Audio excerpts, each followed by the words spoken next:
call it defensive fire attack, which is a fire attack from the exterior of the structure. Shortly after that decision was made is when the roof and rear wall of the facility collapsed, at which time we continued fire operations from a defensive strategy.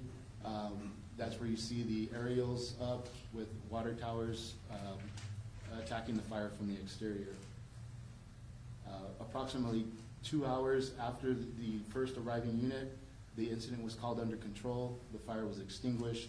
All patients had been transported off the site that needed transport, and we concluded our emergency operations. During the incident, we had 8 total patients that were contacted by EPFD personnel, our EMTs and paramedics. They were all assessed. Out of those 8, 5 were transported to local area hospitals, and 3 we obtained refusals and refused transport. Out of those 5 that were transported to local area hospitals, 2 of those were continued care and transferred to burn facilities in Phoenix, Arizona. And that's all we have. The investigation, as far as the investigation of the incident, it's still underway. We're not going to answer any questions as far as cause and origin today. That investigation is still underway. Due to the condition of the building, it's going to take a little bit of time for our investigators to get through all the rubble and being able to complete that thorough investigation. And that's all we have. I'm going to turn it over to Anthony Duquette. Thank you so much, Mayor, Fire Chief. Good afternoon. My name is Anthony DeKaiser. I'm the director for Sun Metro. First, I want to thank the first responders, the city leadership, and the community for their support during this difficult period. We are deeply saddened by this fire, which has injured 8 of our Sun Metro members. Our thoughts are with the employees and their loved ones. While we are limited to the information that we can share about our employees, I can tell you these Sun Metro team members worked in our maintenance facility. As mentioned today, our priority is in supporting our employees while stabilizing operations to deliver essential public transportation services to the community of El Paso. We will continue to work closely with the emergency responders and city officials to address the damages and to determine the next steps for restoring operations for the city of El Paso with transit. To support our employees, we are providing them with access to medical care, counseling, and assistance with accommodations as needed. Sun Metro runs over 100 buses daily. This fire has impacted our ability to operate at a full-scale operation. We know the scale-back services has caused inconvenience to our customers. We appreciate the patience of our riders as we work to restore operations. Monthly, Sun Metro provides approximately 600,000 rides. We know that for many individuals, public transportation is their primary and only means of transportation to get to and from their destination. We will continuously evaluate where we're at to increase operations and increase our services for the city. Currently, Sun Metro is running Sunday holiday service for most routes while we work fully to restore operations. To better connect riders to the destination, the Brio lines are operating on a modified Sunday schedule that starts early in the morning. These modifications, I'm going to list them off for you here, just so you know. Routes 205, the Mesa Brio, starting at 6 a.m., which normally started at 8, but we moved it to 6 a.m. to accommodate some of the school students and the people trying to get to work early in the morning. We changed it from 8 to 6. And that is with the 20-minute frequency. Route 206, the Alameda Brio, we also moved that starting at 6. Route 207, the Dyer Brio, it's also starting at 6 now.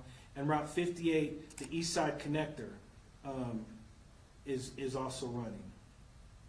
And then we also have some routes running on the west side that we started up. First we started with Sunday service, starting at 8, then we moved that to 6, and then we also added some some routes on the west side because that wasn't being covered very well. So that's Route 5, the Far East Side Transfer Center Express. Route 6, the Far East Mission Valley Center Transfer Center Express. Route 8, the Gateway Circulator. Route 11, Mesa to Vista Kern Place. Route 12, Dolphin Circulator. Route 13, Coronado Hills Circulator. Route 26, 5 Points and Alameda Express. Route 54, RC Poe, Vista Montwood. And Route 56, RC Poe, Far East Circulator. And Route 9, Park and Ride West Side to East Side Express. This information is also available on the website, so please help us share this vital route information with the public. As we move forward, it is our intent to increase service to get back to full service, right? We continue to reassess what we're doing and what the resources we have to get back to full service. So as that changes and we increase, we'll put that out through social media. We got our outreach team. We're going to have our outreach team and all of our transit supervisors out at the service stations. On the monitors out at the transit stations, we'll be putting that out up there, and we'll also put it out through social media. So as we make adjustments and increase our service, as we go back to full service, we'll do everything in our power to let the public know so they can have a dependable service as we increase back to normal service to be able to get to their destinations. And that's all I have. All right, we can open it up for any questions that you may have. I will ask that you go to the mic because we have some people that need to hear you ask a question. Please. Mayor Johnson and others, I wanted to ask, we're getting told that one of those that were injured from that fire and explosion has passed away as of yesterday.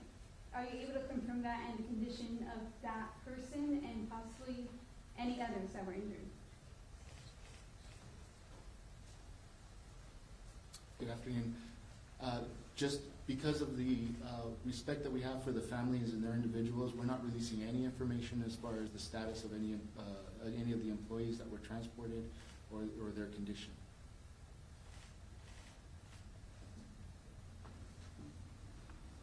Hello, Aaron Montes, KTP.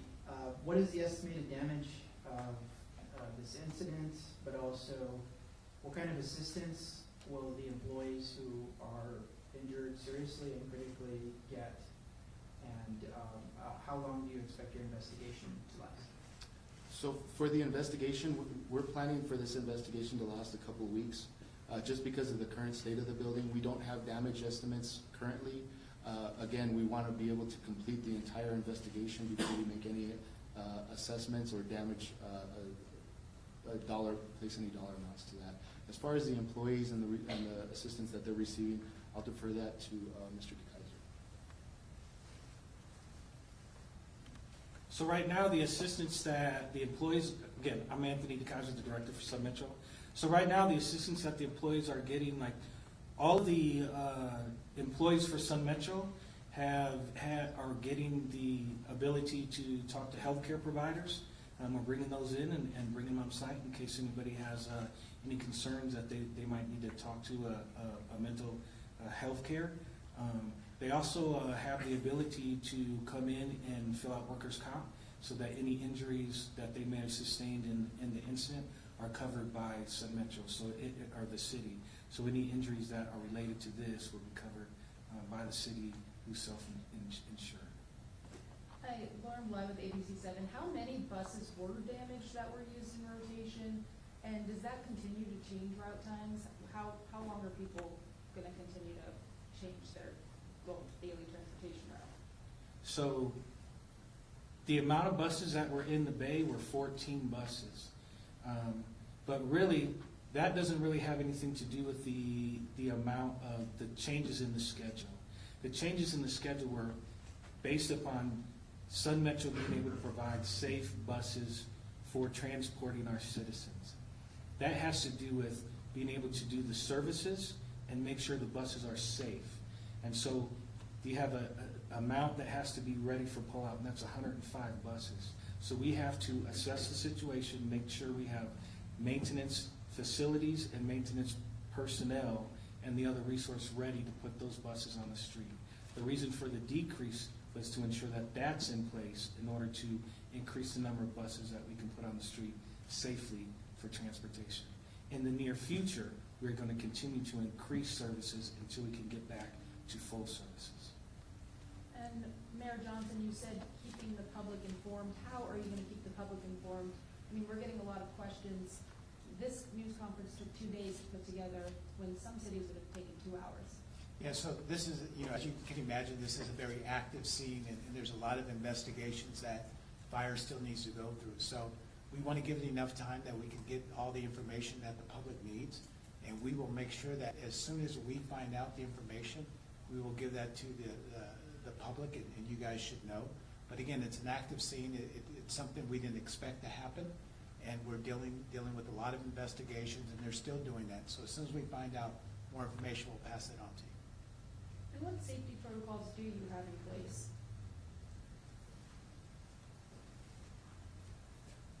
And so, Anthony DeKaiser, the director for Sun Metro. So there's a lot of things that come into play when you say safety. But Sun Metro is guided by many safety regulations by FTA and some by the Railroad Commission. We are inspected on a regular basis by the FTA, also by the Railroad Commission, and there's other agencies that regulate us. But we also do our own internal safety inspections on a regular basis.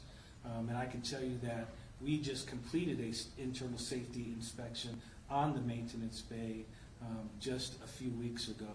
And we have our annual inspections and our semi-annual inspections, and all of those inspections were up to date. We have a robust safety team that is on site and continues to do safety inspections and inquires and updates on a regular basis.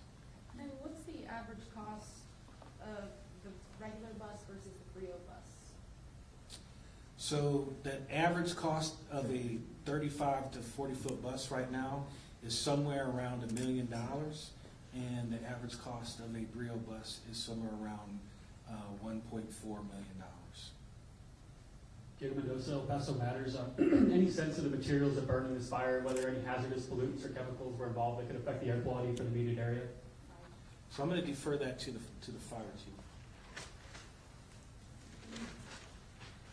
Yes, sir.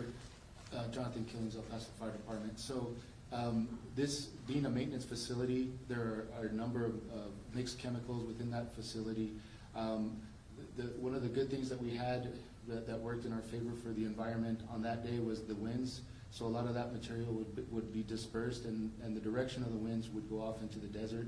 So we have on scene, as this in this case, as is many cases, our hazardous materials response team that responds to these fires, and they're able to make sure that air quality is monitored and that if there's any dangers or anything that needs to be evacuated downwind, they would have done that during that incident. And then for Sun Metro, what steps have you taken to ensure there's not a similar event at other Sun Metro facilities? So as in this case and in any other case where there's an incident or accident, Sun Metro does a full investigation and looks at all the things that we can do to mitigate any accidents or incidents that occur. So again, this is an ongoing investigation. The city safety is doing an investigation. We'll do our internal investigation. That's after fire, and the insurance people come in and do their investigations. So we'll take all that, we'll put it all together, and we'll figure out the way ahead to try to mitigate this or anything like this from ever happening again. I'd like to also say, this is an isolated incident, and it's never happened. Nothing like this ever happened in the history of Sun Metro. So again, very unfortunate, but we're going to take all the steps and precautions to find out what happened and mitigate the circumstances so that it doesn't happen again. Chief Killings, I have a question for you. I was told that the bus fell on a compressed natural gas tank, and that's what the explosion and chain reaction explosions were created. We're not sure if a person or someone put a bus up wrong or the lift failed, but this is according to a firefighter that responded to that fire. Can you confirm any of this or share any information regarding this? No, because that's all part of the investigation. So As we continue to go through the investigation and continue to interview eyewitnesses, they'll put together an entire cause and origin packet, and that'll all be determined there, but I'm not going to talk about the investigation. And when will eyewitnesses and employees be interviewed? So our fire marshals and fire investigators were on scene minutes after the initial pumper companies were on scene as well. And they started interviewing and talking to employees before they were released to go home on that day while the incident was still going on. And then a question for Sun Metro. We're also being told that some of the employees, not sure which ones, were rookies being trained as well. Can you confirm any of that information? I'm sorry, they were what? Rookies, people being trained on the job. So, again, that's part of the investigation, so I'm not gonna go into that until the investigation is done. But I will say that Sun Metro is always hiring people, and people are always working throughout Sun Metro. So, again, I'm not gonna comment exactly on who was working or who was involved in the incident, because we're waiting for all that to come out in the investigation and respecting the individuals that were involved in the incident at this time. And I know right now there's going through repairs. You guys are gonna have to fix what obviously is ruined. Will this cost taxpayers more money? Would taxpayer dollars be used to make those repairs? So, again, some of this is going through investigation.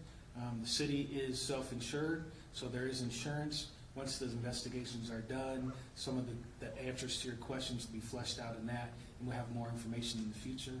Once that information is available, and we can make that information available to the public. One more.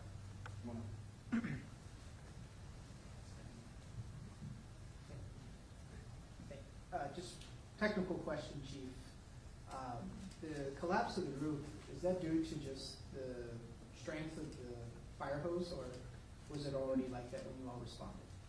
So, on these types of buildings, they're a tilt slab construction building, and usually when fire impedes on the roof structures, especially if it's driven by natural gas or some other form of accelerant, it'll start to weaken those structures, and we usually see building collapse, anywhere from 5 to 10 minutes into the incident. As the investigation goes forward, we'll be able to confirm some of those things and make sure that, that's exactly what happened.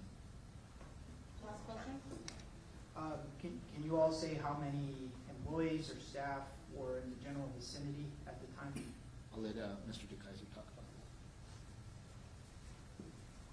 So on the day of the incident, we had about 129 or 130 individuals on the Sun Metro property, but in the building in question, there was approximately 40 people that were accounted for at the time of the incident.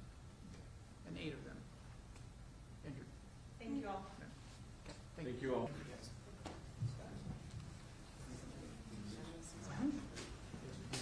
For Spanish, we can just line up over there on the corner on the side. Spanish stations.